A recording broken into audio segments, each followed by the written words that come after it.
我们非常谢谢刚刚在开幕典礼的时候，各位我们全面的配合，让这个开幕式1个小时非常圆满的完成。我要再次代表总会，要谢谢各位分会的会长、各位代表。现在我们要依照这个总会的开会的大会的议程，现在要请我们的秘书长来做工作报告，葛永欢先生。Thank you, President Zheng, distinguished guests, and a member of the WLFD. Welcome to the Republic of China, and welcome to Taiwan. I was asked by the President to make a brief report about the work of WLFD since this January. But before that, I would say the organization of WLFD was founded in 1954. Since then, it has been 71 years now. So it's a long history. And I came to work with the WLFD since 1991. It has been 24 years now. So it seems that I'm also the old guard of WLFD. I have been working with 3 presidents, Dr. Zhao Ziqi, President Zhao Yingqi, and President Zheng Yongquan. It's my honor to be able to work with these distinguished 3 presidents. But since in the past 24 years, it has been changing in the world. As this morning in the opening ceremony, President Zheng also mentioned, this is a changing world. In the past 71 years, the course of the WLFD has also been changing several times. During the initial period, our main cause was anti-communist. But since 1991, most of the communist regime collapsed. So we changed our cause from anti-communist to promoting freedom and democracy. But just as President Zheng mentioned in this morning, the main theme of this conference is NGOs as the catalyst for promoting world peace. That means it's not enough just to promote freedom and democracy. The major issue in the world now is peace. Without peace, without freedom and democracy. So our main goal now is how to promote world peace in today's world. Especially NGOs. What will be the role as NGOs? What will be the role of WLFD as a catalyst for promoting world peace? So that's our main discussing issue in this conference. Well, in my service of WLFD as Secretary General in the past 24 years, I have gone through several important events in the world. In the year of 2001, I was hosting a conference in New York with Mr. Zhao Yingqi. As you remember, that was September. So on the day of September 11, terrorist attacks on New York. And I stopped the meeting with American think tank. I went back to my room. In the 32 floors, I opened the window and the television.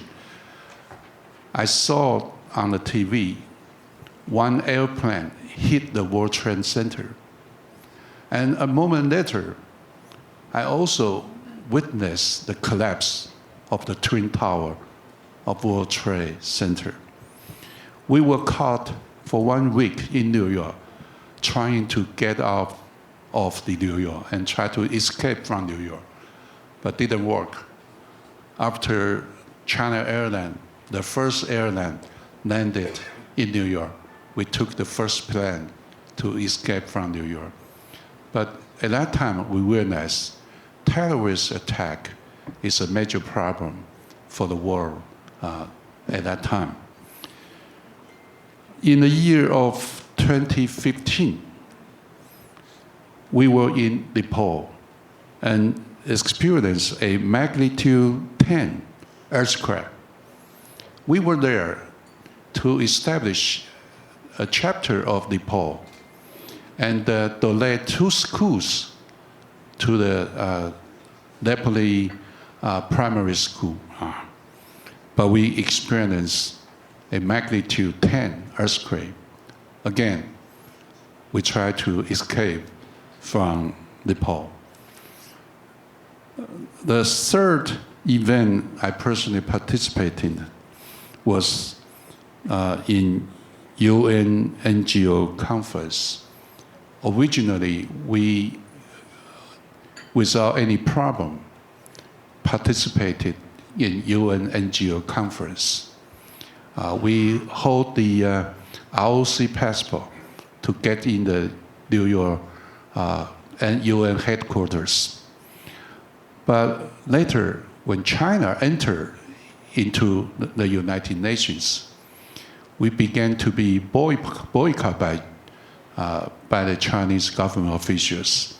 So we will not be able to enter into the UN headquarters in New York. And so we tried many different ways to engage with the UN NGO executive committee members. We began to invite UN NGO committee members and the chairmen to visit Taiwan. And especially today, I think Mr. Blues Lodge, he was engaged with us for many years, and we very much thank him for helping us to get in touch with the UN NGO committee. In the year of 2002, the WLFD had a breakthrough with the Chinese government officials to begin our dialogue with the Chinese leadership there.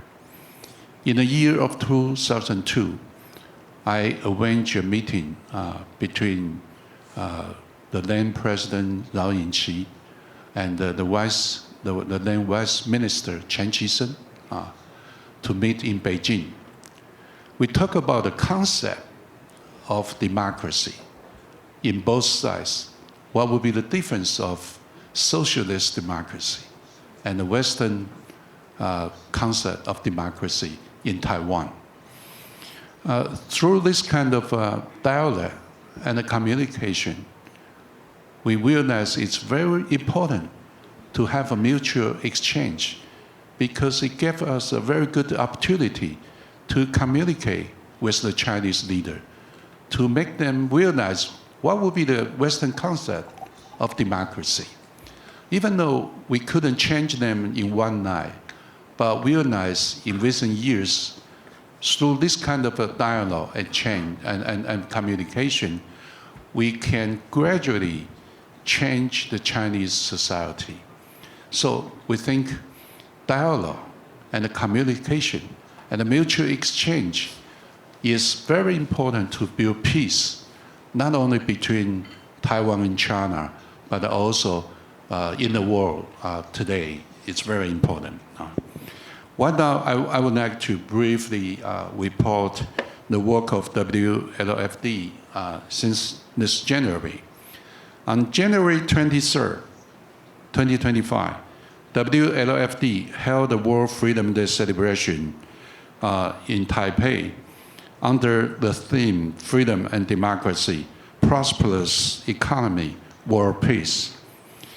On April 9, 2025, Secretary General of the WLFD ROC chapter, Mr. Liu Guangping, and the Director Louisa Xi attended the online conference, Role of Faith Communities in Abolishing Nuclear Weapons, organized by the NAUN Institute.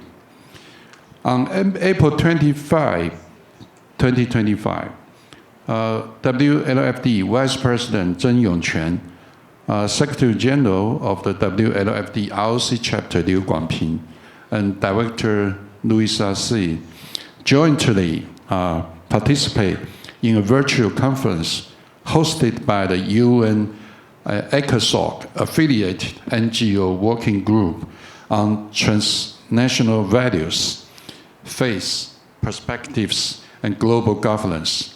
The meeting explored federalism, faith, and the Israeli-Palestinian conflict, and a vision report published in the Federalist Forum entitled A New Federalist Paradigm for the Israeli-Palestinian Conflict. The discussion focused on principles of international law, religious traditions of peace and justice, and federalism.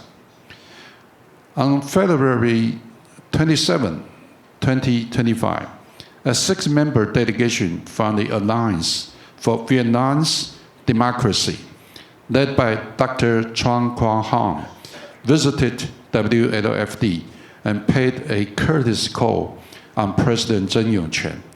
The delegation expressed sincere respect for WLFD and its outstanding contributions in promoting democracy worldwide.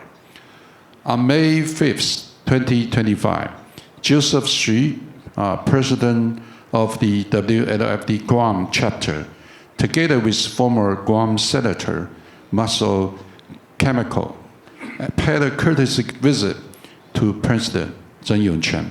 Both parties exchanged views on Guam's current political and economic situation, as well as future directions for cooperation, laying a stronger foundation for more substantive collaboration in the future. Last one, on June 19, 2025, Dr. Stephen Chen, President of the WLFD Hong Kong chapter, together with his wife, visited President Zheng Yongquan. Both sides exchanged views on the current political and economic situation and future cooperation directions in a cordial atmosphere, further strengthening the foundation for more substantive collaboration in the future. This is a brief report from the Secretary General. I'm looking forward to your comments and suggestions. Thank you very much.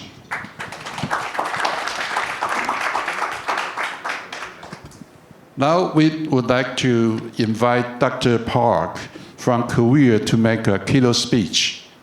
Dr. Park, please. Thank you. Distinguished delegate and ladies and gentlemen, I am Tae Park, former Secretary General of the Korea Freedom Federation and currently serving as the Rector of the Education Research Institute. Firstly, I'd like to extend my congratulations on the successful hosting of the 2025 WLFD General Conference and the 66th APLFD Conference. Also, I'd like to express my profound gratitude to WLFD President Yao Ming-chi, also APLFD Chairman Cheng Yong-chan, and all the distinguished representatives present for their effort in organizing this event. The theme you have been given today is NGOs as the catalyst for promoting world peace, such an important topic. In my opinion, this theme best illustrates the role and the purpose of NGOs in the unstable reality currently facing the international community, especially since 1945, as a divided nation standing on the front line of the Cold War and practicing anti-communism, the Republic of Korea has lived with the profound awareness of the imperative of world peace more than any other countries. The people of the Taiwan Strait and the Korean Peninsula, which still hold the greatest potential for war in East Asia, are all too aware of the importance of the agenda of peace. On the Korean Peninsula, tensions are rising while the people of North Korea continue to endure poverty, oppression, and denial of even the most basic human rights. The nuclear issue, we think they have about 50 to 100 nuclear weapons. The nuclear issue remains unresolved. And the rivalry between the great powers shows no sign of easing. We are witnessing in real time the Cold War realities of geopolitics. Again, new Cold War structure there. These realities reveal with greater clarity the vital role NGOs must play in advancing peace. NGOs are those who protect peace in spaces beyond the government reach, regardless of political interest. Nominal is a non-political activity that has nothing to do with the political understanding, but the struggle to promote world peace will ironically be the most precious political goal. I think the specific role of NGOs are as follows. First, humanitarian assistance and emergency relief. In times of war or disaster, government aid is often delayed or pushed to the limit. At this time, NGOs are often the first to enter the field, providing food, medical care, and ensuring that children can continue their education. Actually, in Ukraine and Gaza, countless NGOs have set up temporary hospitals and refugee shelters to secure the minimum conditions for survival. Also, the Korea Freedom Federation has also been active in disaster relief at home and abroad. Now, as an accredited NGO with the UN Economic and Social Council, we must expand this international effort even further. Second, serving as a bridge for dialogue and reconciliation. Governments are sometimes constrained by political interest and they are unable to engage directly. NGOs, however, they can move with greater freedom, creating trust between parties and opening informal channels of communication. On the Korean Peninsula, even when official dialogue has completely stalled, exchanges between NGOs and civil society have served as small yet vital links of connection. Third, representing the voices of human rights. NGOs give voice to the oppressed, raising global awareness and pressing government and international organizations to act. The human rights issues of North Korean residents, we calculate that they do have political prisoners camp with 200,000 prisoners there. Difficult to address through intergovernmental negotiations alone, but through NGOs, gathering testimonies and sharing them worldwide, global empathy and solidarity are mobilized. We must play an active role in informing the international community of the tragedy in North Korea, which is recognized as the world's most miserable violator of human rights. Fourth, laying the foundation for sustainable peace. Preventing war and conflict requires more than simply stopping the gunfire. NGOs must expand the participation of youth and women and empower the next generation to secure peace on their own through universal value education on democracy and human rights. Also, activities to plant trees and preserve the environment in areas affected by the climate crisis are more than environmental stewardship. It is an act of peace building for future generations. For example, the Korea Freedom Federation has been carrying out tree planting project in the desert of Mongolia with the participation of members of the Korea Junior Freedom Federation. With 3.2 million members at home and abroad, we promote the values of liberal democracy and the need for peaceful unification on the Korean Peninsula. In particular, the citizens of the Republic of Korea, a divided nation, believe that NGO activities that realize universal human values, transcending ideology and the national borders, must be further expanded and supported. We also brighten communities through disaster relief, environment protection, and youth and women's activities, while expanding our network of peace through collaborations with NGOs in Asia and around the world. So, to make a more concrete proposal, we should launch a global NGO consultative body centered on the UN, Economic and Social Council, probably, which should serve as an opportunity to engage in a more practical exchange of various activities, more than now they are doing. Distinguished delegates and ladies and gentlemen, the small actions of NGOs may not stop wars overnight, but when those actions accumulate, they become beacons of hope for those who suffer and awaken the conscience of the international community and eventually create the great current of peace. In particular, I do believe that it is time for NGOs to broaden their scope and the solidarity in international solidarity activities to transform the oppressive and restrictive shadows of the international community, where people have to give up their basic human right into a sunny place overflowing with freedom and human right.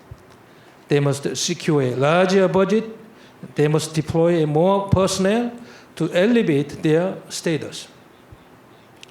The Korea Freedom Federation will continue to serve as a bridge of peace and a spark of hope. And we look forward to joining hands with every NGO represented here to hasten the day of global peace. In particular, we urge the international community to pay more attention to human rights violations committed by some of the world's most severe totalitarian and authoritarian regimes like North Korea is doing. We ask for your support as the Korea Freedom Federation expand its international cooperation project in the years ahead. Finally, I wish every success for this conference and good health and happiness to all of you here today. Thank you very much. Thanks.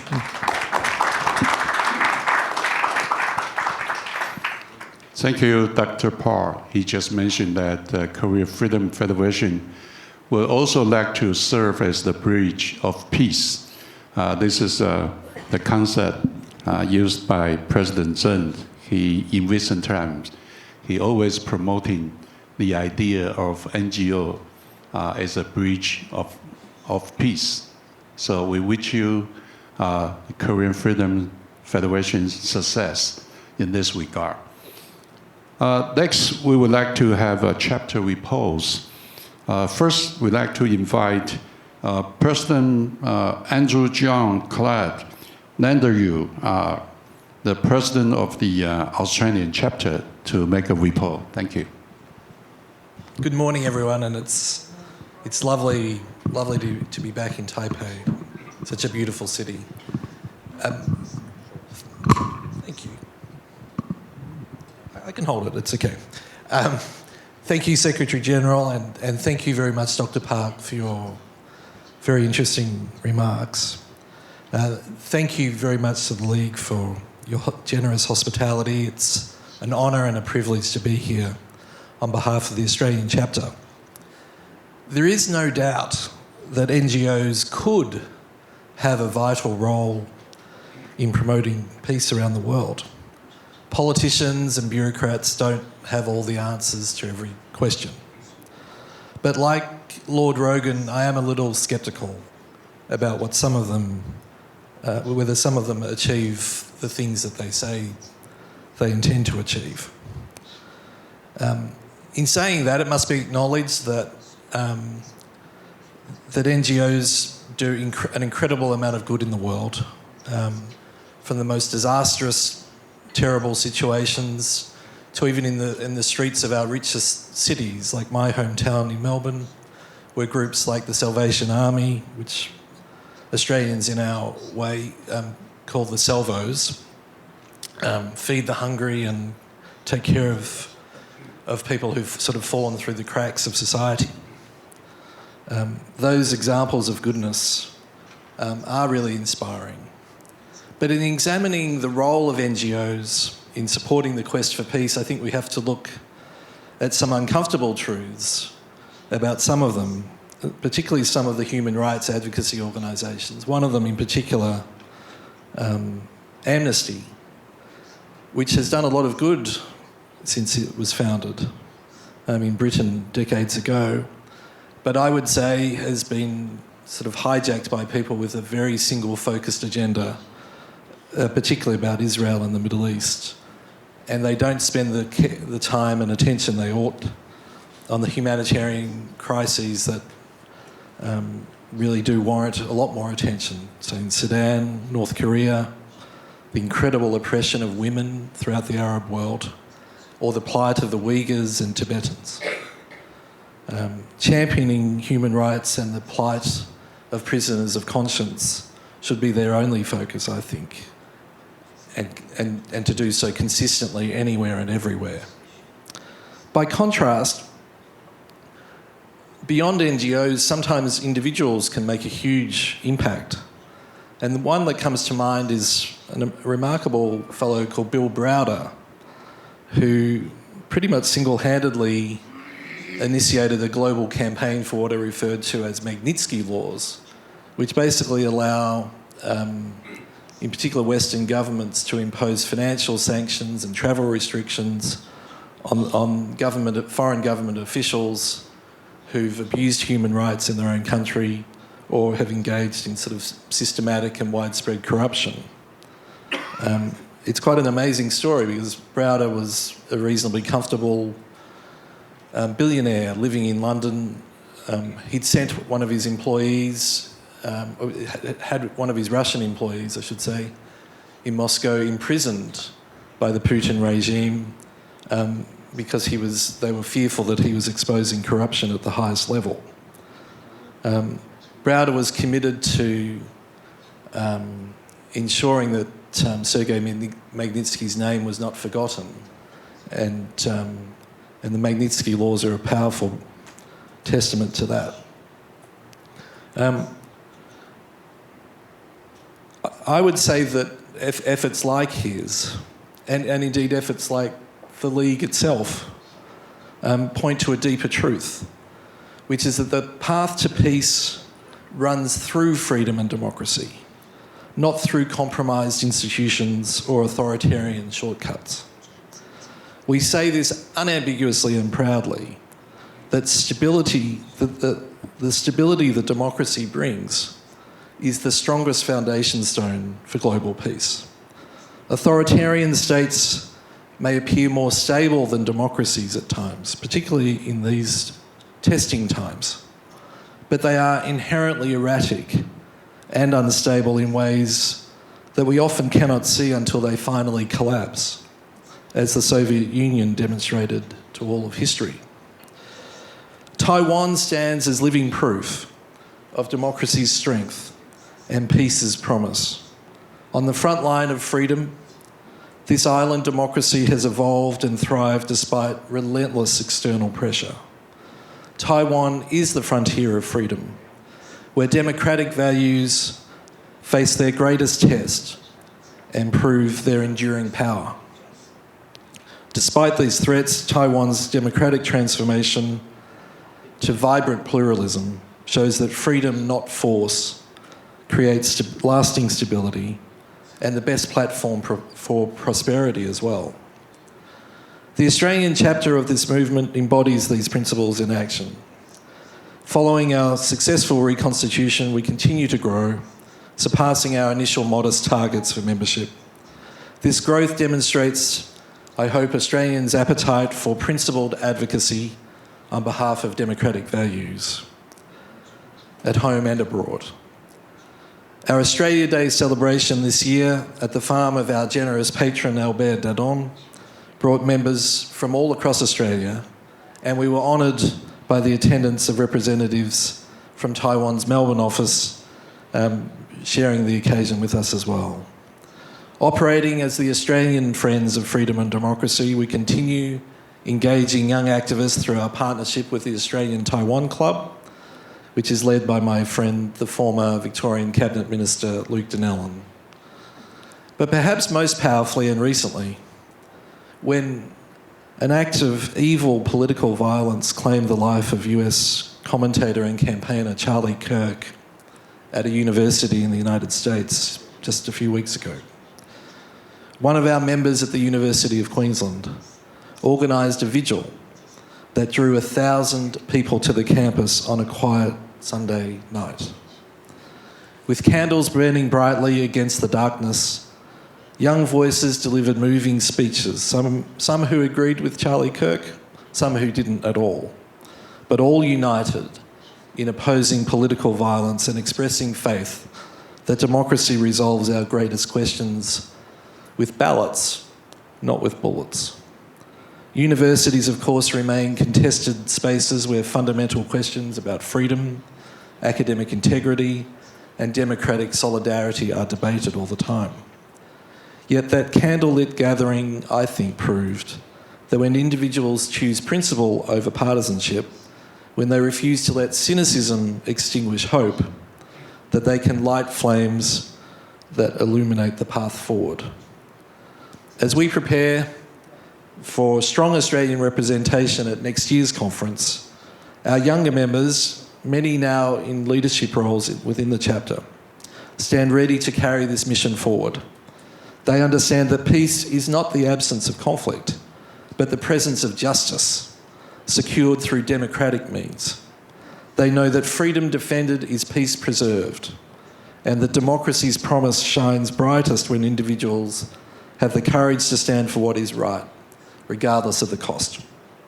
Thank you.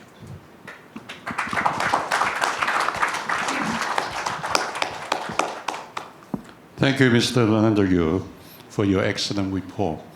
Our next chapter report, we would like to invite Mr. Thompson Wictvitio from Cambodia, President of the Youth Association.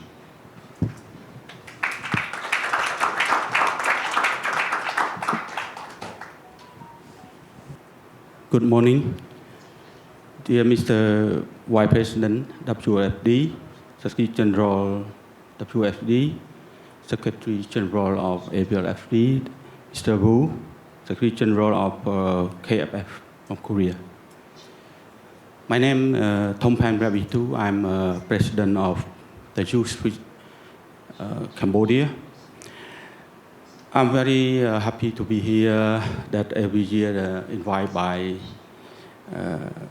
our WFD and APLFD, and we have to share some information on the Cambodia situation. As our topic about the NGO can catalyst for the world peace, Cambodia is a member of the United Nations. He also, from 1993, we try to promote, he tried to work with the government on the NGO. Cambodia, at the present now, we have 4,000 associations and NGO, 4,000 over. We try to work closely with the government, and we try to promote all sectors that the government to do for the developed country. As that, my NGO also, we work very hard with the government as a partnership, and also we observe for the government officer to implement the rule of the law in Cambodia, and also we try to any kind of the private sector also we can join with the government. We can provide and we can teach them how to implement the rule of law, to promote rule of law, and especially we have also partner from the national NGO also that we come to work closely with the society of the people in the rural people in the around the province and the government body.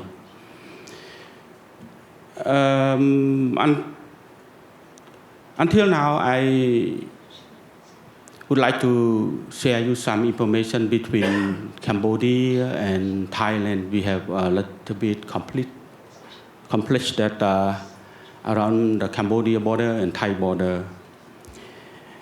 From the beginning, 24,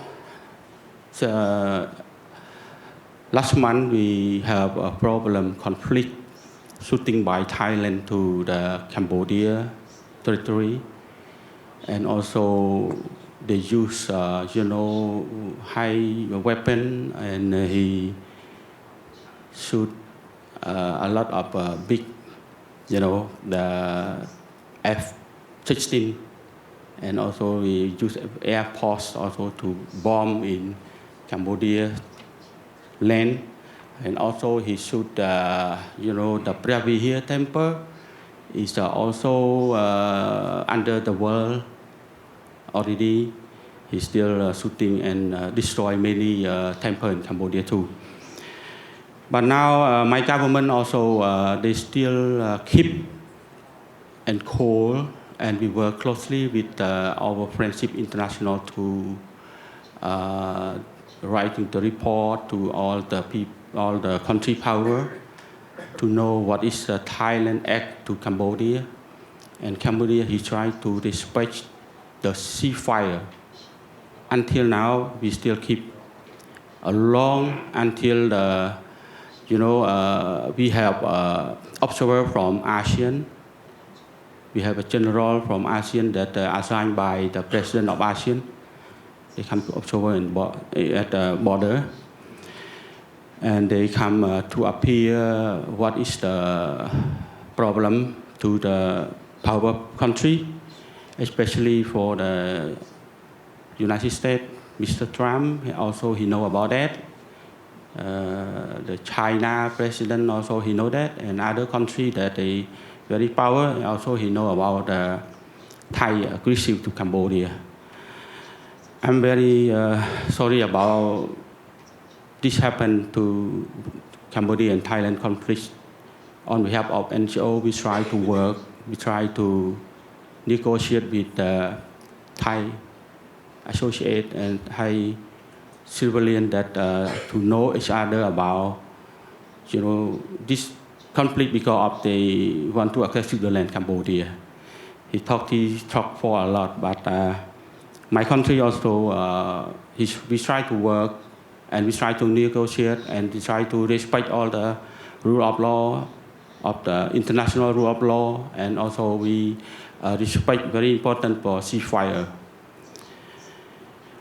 Until now, this morning also we have bad news from my country report that Thailand also stand by to use the tank and the weapon, stand by in the border, he want to shoot again. But on behalf of my country, he said we will plan to keep and we keep ceasefire until the end. Cambodia want peace. So we come here also to share with all our friends to know what is the right, what is the wrong between Cambodia and Thai, and please help us to give some advice. Thank you very much. Thank you very much. Thank you for your report. Make us understand the recent situation in Cambodia. And he just mentioned the Cambodia and the Thailand border conflict. We hope the ceasefire agreement will be successful and the peace will be existing forever between your two countries.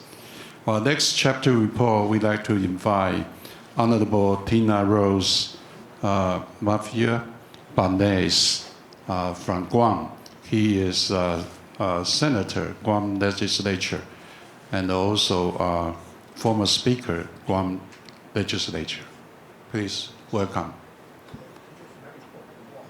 Okay. Okay. Mr. Joseph 徐凯元先生啊，他是分会的会长 ，Chairman of the Guam chapter. Good morning, Chairman Mr. Zheng Youquan and the Secretary General Mr. Goh Yong-Guang, and all my APRFD and the WRFD friend and colleague. And happy to see you all here today. And as we know, the non-profit organization NGO play a significant role in the promoting world peace through the various avenues, like the conflict resolution and mediation, also like the human right advocacy, and also like the development and prevent reduction.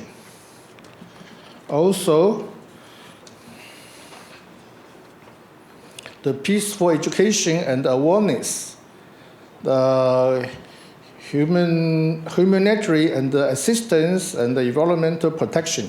But today, I will share with you all of the friends how Guam do this promote world peace. Guam role and the political activities relate to promote world peace. Diplomatic and the cultural exchange, Guam activities take part of cultural exchange program and diplomatic initiatives to promote understanding and the cooperation between different countries and the culture in the Pacific region.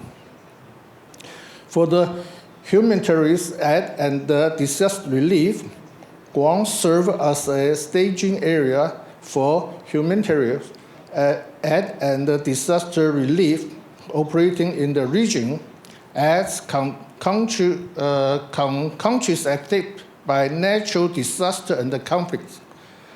This prevents communities to global solidarity and the peace building. Next, education and awareness.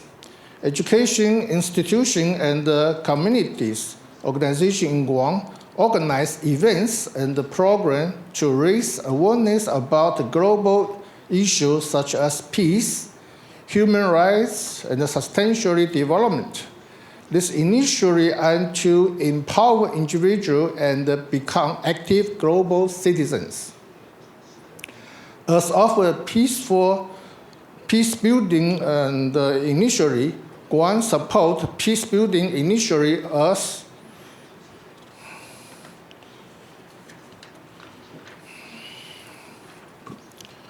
and the conflict resolution efforts in the region through collaboration with international organizations and the local community groups. This including promoting dialogues, recognition, and a non-violence approach to resolve disputes. For the advocates of the peace, local politicians and the community leaders in Guam advocate to peace and the disarmament of the region and the international level. This involved supporting arms control trade and promoting peaceful resolution to conflicts and calling for great investment in the peace building effort.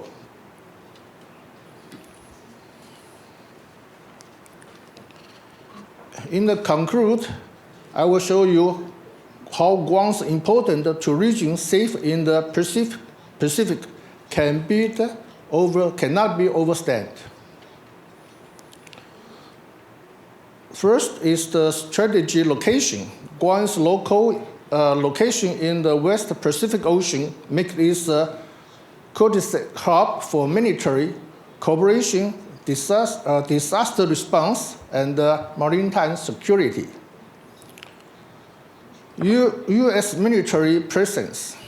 This significantly U.S. military presence in Guam, including Navy, Air, and the Marine Force, act as a deterrence to protect trade and offering the rapid responsibility capacity for crisis in the region.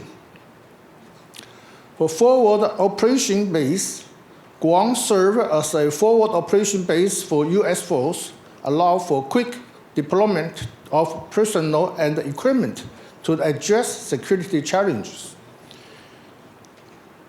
humanitarian crisis, and the natural disaster in the Pacific. For security cooperations, Guam plays a vital role in the security cooperation with the allied nation in the regional through joint military exercise, training program, and intelligence sharing. And for disaster response hub, Guam serves as a strength area for humanitarian and the disaster relief operation in the Pacific, helping countries affected by typhoon, earthquake, and other natural disasters. For economy stability, a secure and stable Guam contributes to the overall economic stability to the Pacific region, helping trade, investment, and development.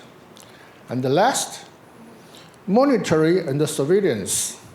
Guam's location and the infrastructure enable monetary and surveillance of the maritime activities in the Pacific, helping date the illegal fishing, drug transfer, and other transnational crimes. So for the promotion war and the peace, Guam was never absent. Thank you for your listen and attention. Thank you much. Thank you, Mr. Ship. He mentioned the cultural exchange with different countries. I think it's very important for peace. Last night, our friend from Philippines also mentioned the culture of peace. Without culture of peace, people in different countries will be hating each other, just like many countries now in the world. Maybe the culture of peace is based on the idea of something like EDI, equality, diversity, and inclusion.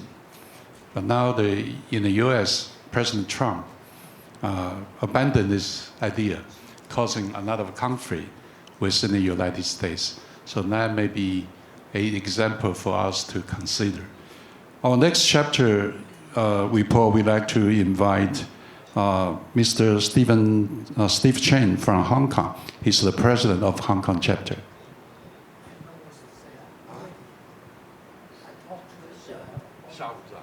Oh, okay. Okay, now we'd like to invite Mrs.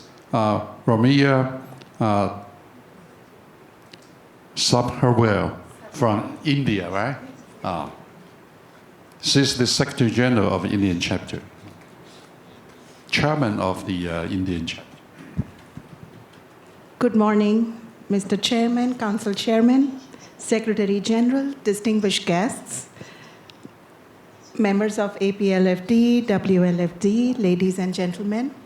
I thank WLFD to continue hosting this conference and for inviting India chapter. Today, as we all know, we celebrate the vital role of NGOs as the catalyst for promoting world peace.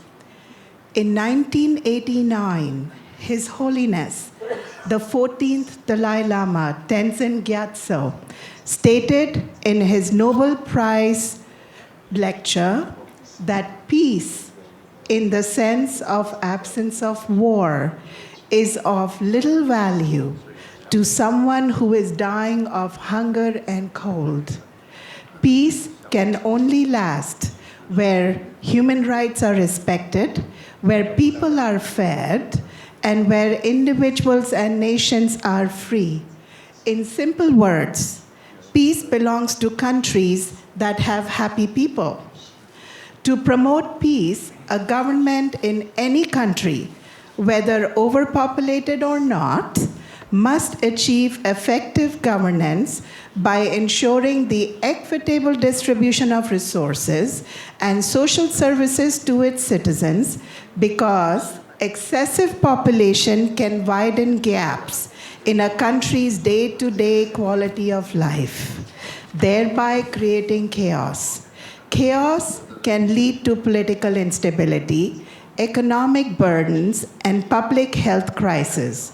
This is where NGOs step up to the challenge of acting as an extension of various government agencies and bridge gaps where government services are insufficient, especially in rural India, for providing critical services like healthcare and education, but also advocating for human rights by empowering women workers.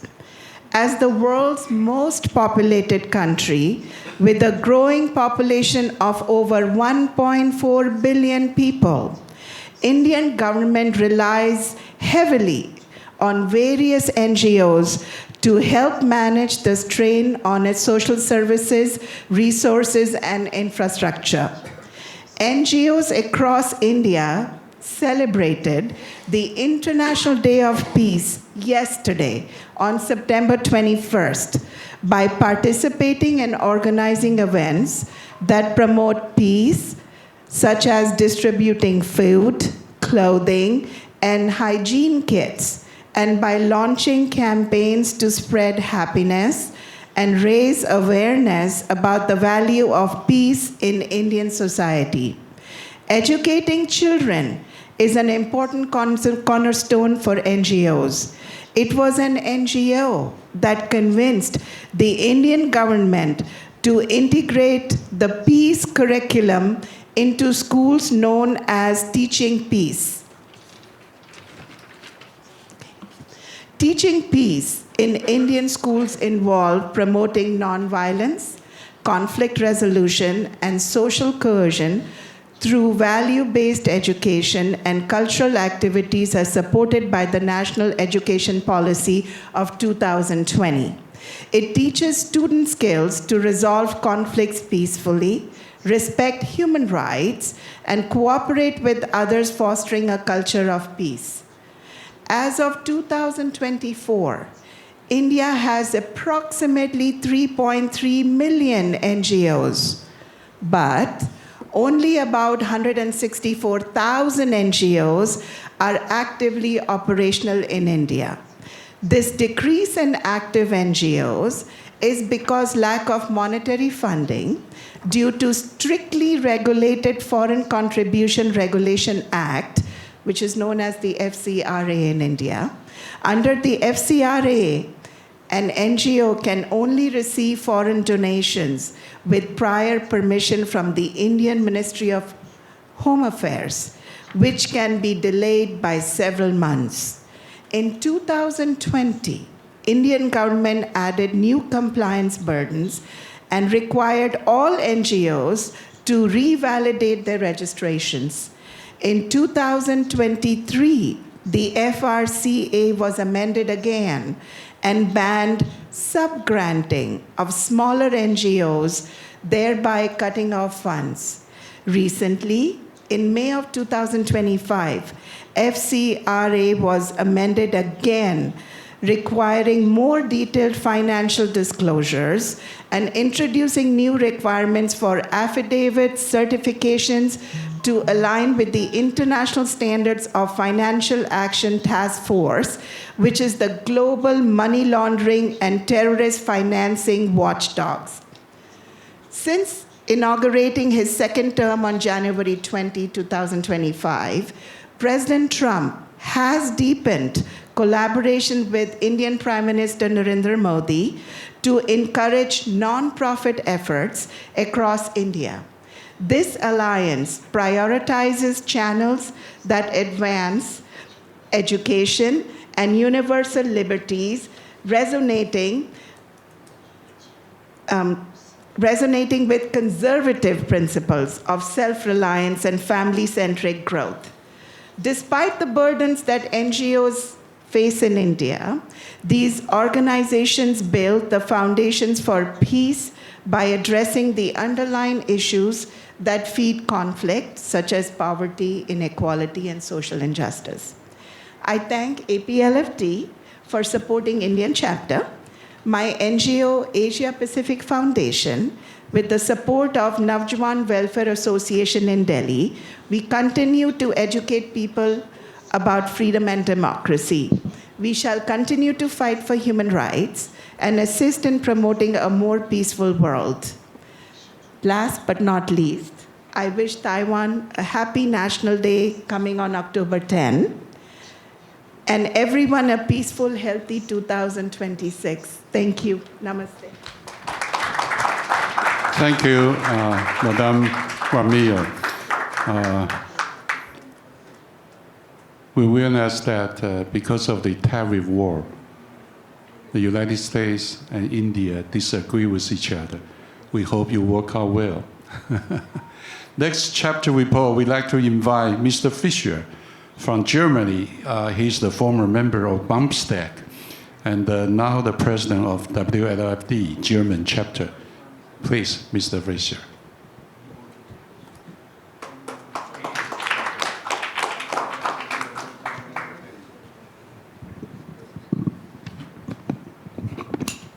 Good morning, all together. It's a great pleasure for me to be here. I'm honored also, and thank you for the invitation. I give you a report about what we did the last year in Germany. Dear Vice President, dear Secretary General, ladies and gentlemen, dear friends.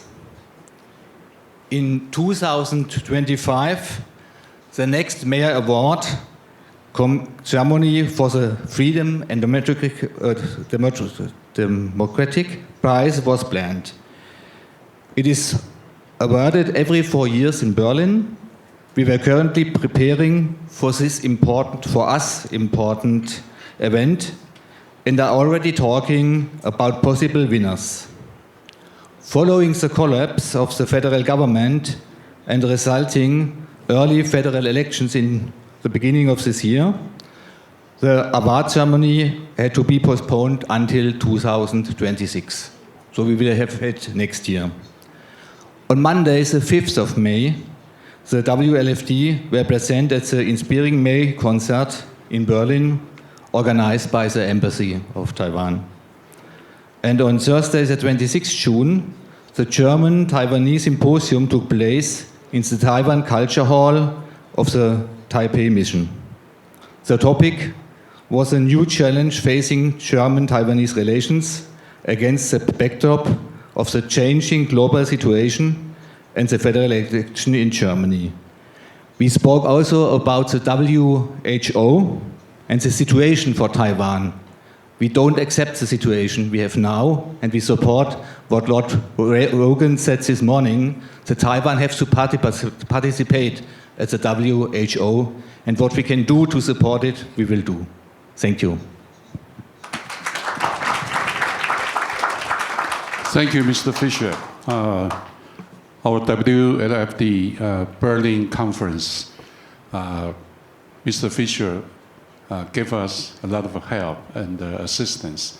Thank you for that. We hope that someday we will go back there.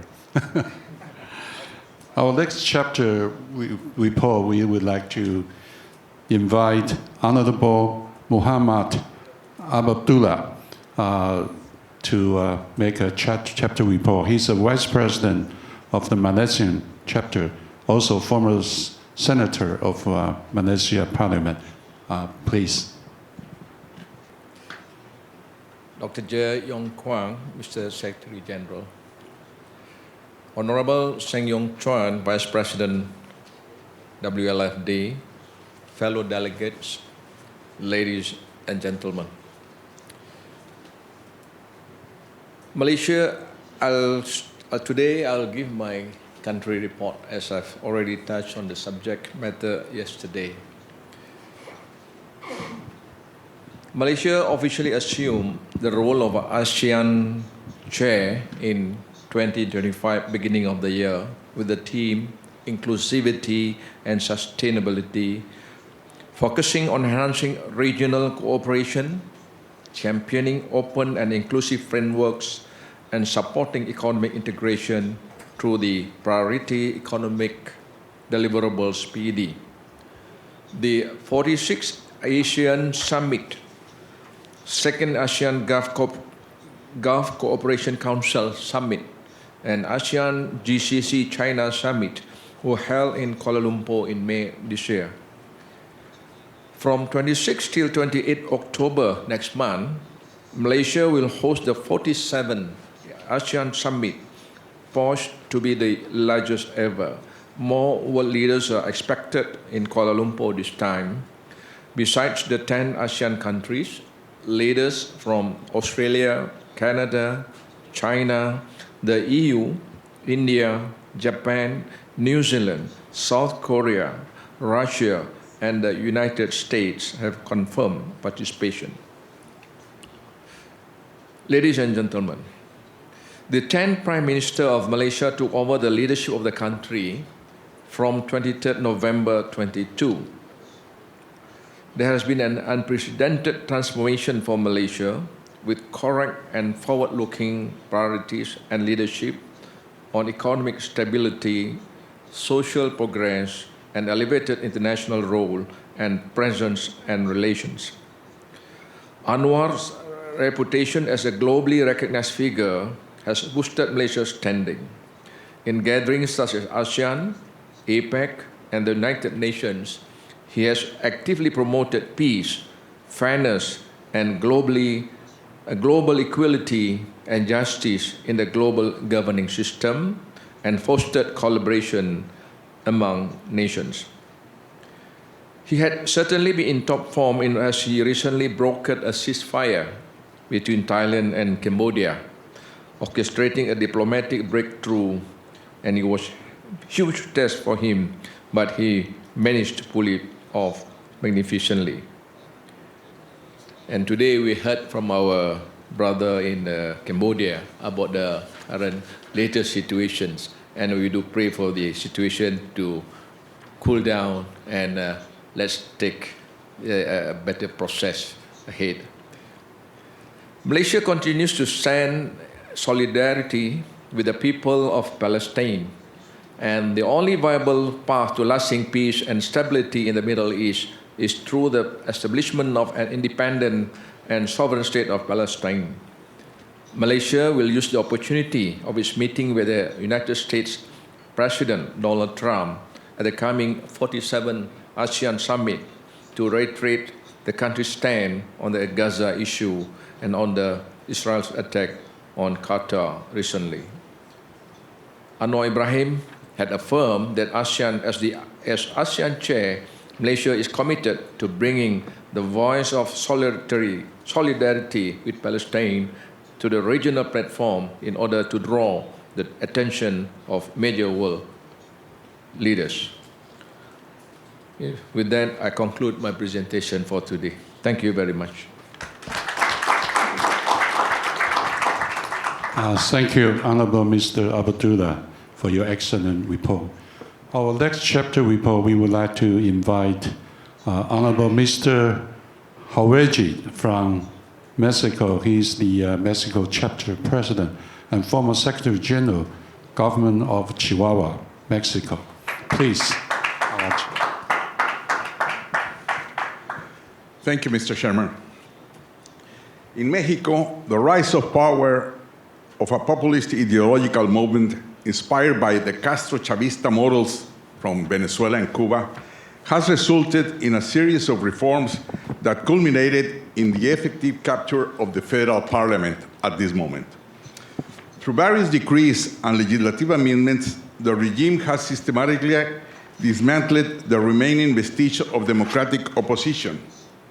Perhaps the most alarming measure undertaken by the current regime, self-styled as the Fourth Transformation, was the reform that terminated the tenure of hundreds of judges, replacing them with an orchestrated election process that installed inexperienced and poorly qualified magistrates into the nation's highest judicial positions. including the Supreme Court of the Justice of the Nation. This grave assault on the rule of law compelled us to denounce the erosion of democracy that has concentrated power in the hands of a single individual and a single political faction.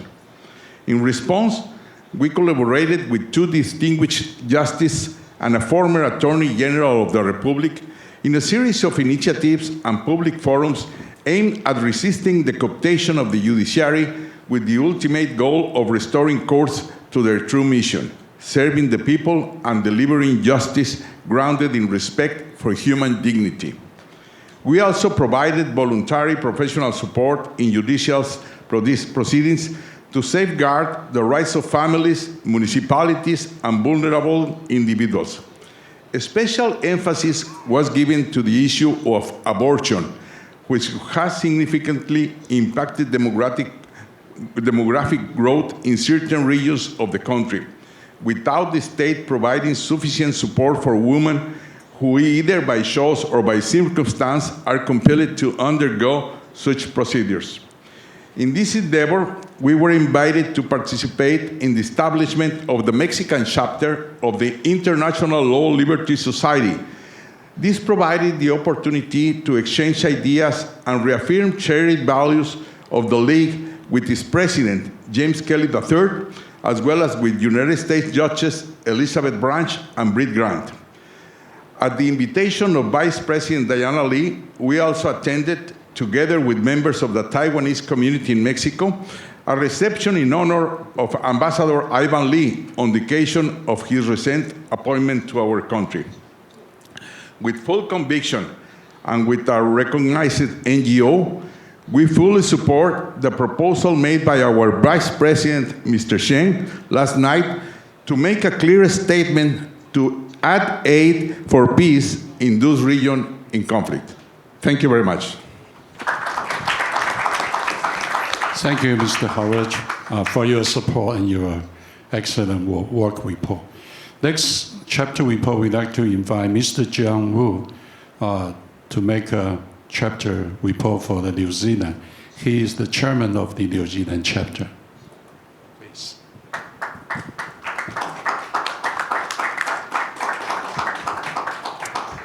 Thank you. President Chen, Chairman. Today, the theme is the NGO as a catalyst for promoting world peace. According to the different definition of NGO, in New Zealand, we have about 40,000 to 110,000 NGO, charity, or non-profit organizations. Although the number you feel is not many, because in New Zealand, the population, only 5.3 million, is a very small population country in the world. Those NGO or charity organizations, they're promoting global peace and freedom, democracy, human rights, and climate change. They also build a peaceful community through innovative programs, services, and resources to promote communication, cooperation, respect, and conflict resolutions. For the area of health and well-being, such as mental health, Alzheimer's disease, drug addiction, recovery, and support.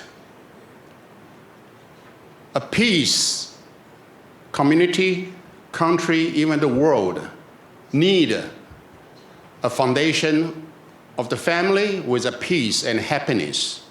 So New Zealand, we promote the child, youth, and the women rights and the welfare. To promote the local environmental protections, to maintain New Zealand as a clean, green, and nuclear-free, beautiful, and peaceful country. Regarding the world security, New Zealand is committed to play a part in maintaining a secure world. We work with other governments and in regional and international forums, such as United Nations and the Pacific Island Forum, and Asian Regional Forum to promote wider security cooperation and stability. New Zealand joined the United Nations in 1945 as one of the 51 founding members. In the last 70 years, New Zealand has served on the Security Council 4 times. So New Zealand contributes to United Nations activities such as peacekeeping, helping refugees, humanitarian, International Court of Justice, and the International Law Commission. For the human rights, New Zealand is a model country in the world with real freedom, democracy, and human rights, but we also support countries in the Asia-Pacific region as they build their capacity to uphold human rights. The last one is peace support operations. New Zealand is focused peace efforts in the Pacific.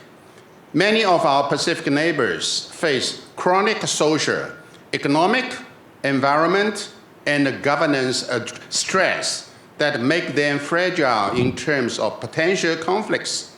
We need to be ready to help them. New Zealand is exploring opportunities to share our expertise in peacekeeping by training personnel in other countries. This will improve their capabilities and professionalism so they can contribute more to peace support operation at home and elsewhere. Thank you very much. Thank you, John Wood. Well, he mentioned that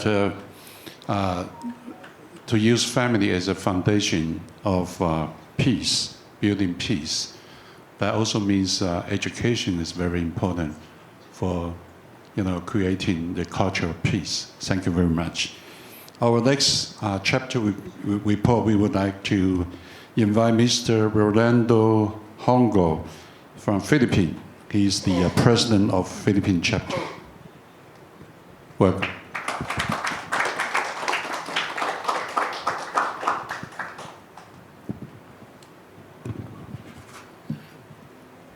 Dear colleagues, distinguished delegates, friends, mabuhay. What is peace? Is peace a mere absence of war? Does freedom plus democracy equate to peace? It is a profound honor to stand before you today under the theme NGOs as catalysts for world peace. Peace is often spoken as an absence of war, but in truth, peace is far more active than passive. It is built brick by brick by those who dedicate themselves to justice, to freedom, and to human dignity. And in that endeavor, non-governmental organizations or NGOs play a role that is both indispensable and reformative. NGOs are often the first to step into the gaps where government actions are slow or insufficient. They are the bridge between communities and institutions. They give voice to the unheard, mobilize citizens into constructive action, and provide alternatives to violence and extremism. In the Philippines, we have seen this vividly in our long struggle to counter the scourge of communism and armed insurgency. For decades, communist movements have exploited poverty, inequality, and disillusionment. Yet NGOs, whether faith-based, civic-oriented, or development-driven, have been on the ground bringing education, livelihood, and hope where despair once thrived. Organizations such as Partnership for Economic Assistance and Community Empowerment, or Peace Philippines, and the Philippine Rural Reconstruction Movement, or PRRM, alongside countless local cooperatives, have worked tirelessly to uplift rural communities, offering viable alternatives to armed struggle. Faith-based NGOs like Caritas Philippines have empowered communities not only through humanitarian works, but also by by cultivating a culture of dialogue and reconciliation. Their message is simple, yet profound. Peace cannot be enforced by force alone. It must be nurtured through justice, opportunity, and empowerment. The Philippine experience in the West Philippine Sea. Today, however, peace is threatened not only by internal divisions, but also by external aggression. The Philippines, like several of our neighbors, faces growing challenges in the South China Sea. Chinese incursions, harassment of Filipino fisherfolks, and blatant disregard for international law pose serious threats to our sovereignty, to our food security, and to regional stability. In this struggle, NGOs again merge as a catalyst. Civil society groups such as Strat-based ADR Institute and the Center for Strategic and International Studies, Philippines, have amplified research, public discourse, and international awareness on the West Philippine Sea issue.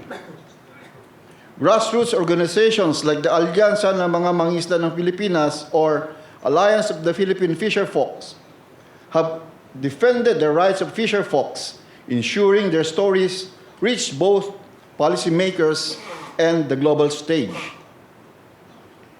These NGOs are not armed with weapons, but with advocacy, education, and solidarity. They remind us that the fight for peace is also a fight for truth, for law, and for dignity of the smallest citizen, whether they be a farmer in the uplands or the fisherman navigating contested waters. But there are challenges confronting these NGOs for peace. Dear colleagues, let us not romanticize the struggle of NGOs face vulnerable challenges. First, there is a challenge of resources. Many organizations survive on limited funding, sustained more by passion than by material support. Their reach is vast, but their means are often meager. Second, there is a challenge of legitimacy and security. NGOs working in conflict zones are sometimes targeted, harassed, or unfairly branded as partisans. Some peace advocates have paid with their lives. Third, the challenge of sustainability. Peace is not achieved in a day or a year. It is a work of generations. NGOs must constantly adapt to the shifting political winds, economic upheavals, and evolving threats. From insurgency to foreign encroachment to disinformation campaigns and fractured societies. These challenges are real, but they are not insurmountable. They call upon us, policy leaders, civil societies, and international community to build a stronger partnership to support our NGOs and to protect the space where they can flourish. Friends, the lesson from the Philippine experience is clear. Peace cannot be the work of governments alone. It is a collective endeavor that requires the courage of citizens, the vision of NGOs, and the cooperation of nations. In the Asia-Pacific, where old tensions meet new threats, NGOs provide a unique moral compass. They remind us that democracy is not defended in parliaments and in courts, but also in the rice fields, the fishing villages, the classrooms, and community halls. And so I urge this assembly, let us strengthen the partnerships between governments and NGOs, recognizing their critical role in conflict prevention and peace building.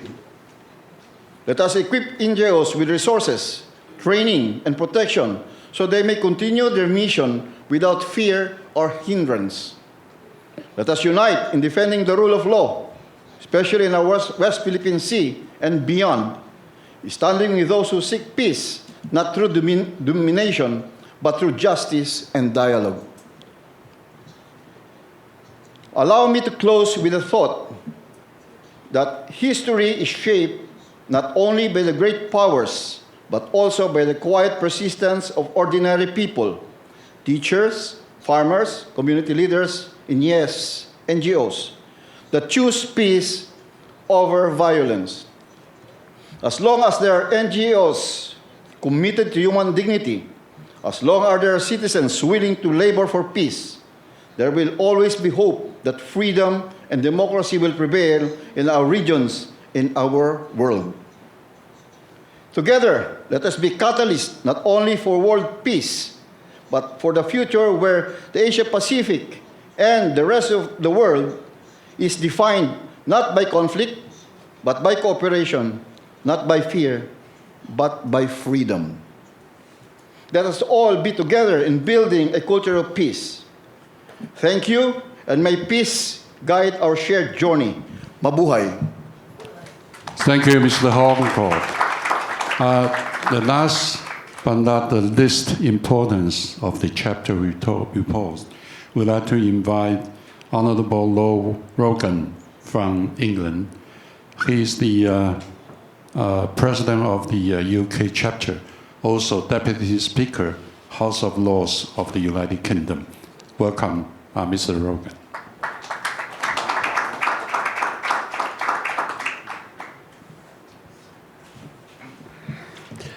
I can see by your reaction that you're saying, gosh, do we have to listen to this guy a second time?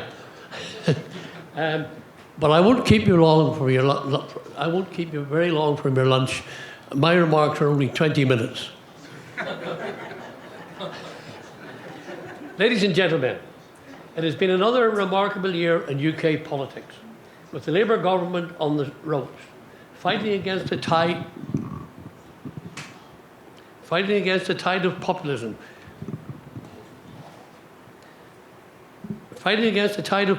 whipped up by Nigel Farage and the new Reform UK political party. Already this month, United Kingdom President Sir Keir Starmer has lost his deputy, Angela Rayner, after she admitting failing to pay the correct amount of stamp duty on her new home, her third new home. Shortly afterwards, he was again forced to sack his ambassador to the United States, Peter Mandelson, after new information emerged about Mandelson's historic links with the convicted paedophile Jeffrey Epstein. There can be no question that Sir Keir's authority in the Parliamentary Labour Party has diminished, particularly following Mandelson's dismissal, with several Labour MPs openly questioning the Prime Minister's decision to appoint him in the first place. There is also disquiet over a ministerial reshuffle made necessary by Andrew Ripner's departure, with 40% of the MPs losing their jobs coming from the Greater Manchester area. One of those departing was Cabinet Minister from Manchester Central, Lucy Powell, who was sacked from her position as Leader of the House of Commons. Her response was immediate, was to allow her name to go forward to be the new Deputy Leader of the Labour Party, for which she is up against Bridget Philippines. A win for Powell would be another blow for the Prime Minister, as well as a boost to Andy Burnham, the Mayor of Greater Manchester, who has publicly endorsed her for the job. Opinion polls show that Burnham is the most popular Labour politician in the country, and arguably the best hope to win his fortunes around. There is speculation that Burnham will seek to take a seat in the House of Commons by putting his name forward as a Labour candidate in the next election. While Sir Keir's position does not appear to be unduly imminent threat, there are clear indications that the situation could change dramatically in May should the Labour Party do badly in English local government elections and elections to the Scottish Parliament and the Welsh Assembly. Ladies and gentlemen, in normal circumstances, such disarray in the United Kingdom government should present a golden opportunity to the main opposition. However, the rifts in the Conservative ranks, which are so visible during their final years in office, have only deepened. with growing questions over the performance of their leader, Kemi Branshaw. Shadow Justice Secretary Robert Jennings also doing little to champion down speculation that he wants her job. The crisis surrounding the Conservative Party deepens further last week when Danny Craigor became the second sitting Tory MP, the first in Parliament to defect to reform. Of course, there is great news for Reform leader Nigel Farage, who, according to the polls, appears to be on track to lead the largest party at the next UK general election, which would mean he would become Prime Minister. Ladies and gentlemen, this is a scenario few political experts foresaw. However, by embracing the Donald Trump playback and exploiting the gross political failures of the current and previous governments, by clearly making headway on winning the hearts and minds of many of the British voters. At the heart of these efforts is his laser-like focus on the historically high UK immigration, higher which Labour and the Tories have dismally failed to reduce. Ladies and gentlemen, I have never known such a genuine concern about immigration in my lifetime, particularly from people with relatively liberal views. There is now an economic, concrete public perception, currently in my view, that successive governments have not only lost control of our borders, but have no clear strategy to tackle the mess that now arises. Until that perception is changed by actions rather than words, Farage's march to number 10 Downing Street could well be unacceptable. Ladies and gentlemen, thank you and have a good lunch. Thank you, Mr. Rogan, for your short speech. We hope your country's royal reception of President Trump will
立刻开亮。